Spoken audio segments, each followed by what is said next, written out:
जो जिसके साथ मोहब्बत करता है अपने लीडर से जो जो मोहब्बत करता है, मिलाद में मैं उसे अल्लाह का वास्ता देता हूं, वो अपने लीडर को मेरे सामने इस रूप में पेश करे कि मौलाना साहब अल्हम्दुलिल्लाह मेरा लीडर ना जानी है, ना शराबी है, ना सूदखोर है, ना कातिल है, ना चोर है, मेरा लीडर साफ और शफाफ है, इसलिए मैं अपने लीडर के साथ खड़ा हूं। साबित करो।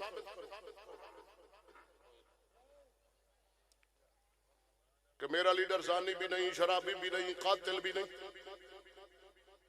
चोर भी नहीं, जालिम भी नहीं। मैं पूछता हूं, जिना करने वाले लीडर को वोट देना चाहिए? शराबी को वोट देना चाहिए? जो हमारी बेटियों को सरेआम डांस कराए उसको वोट देना चाहिए? खुदा की कसम उठाकर कहता हूं, ये उम्मत गुमराही की तरफ जा रही है। खुदारा वापस लौटो। हमारा लीडर जानी शराबी नहीं, इस्लाम में उमर जैसा लीडर गुजरा है।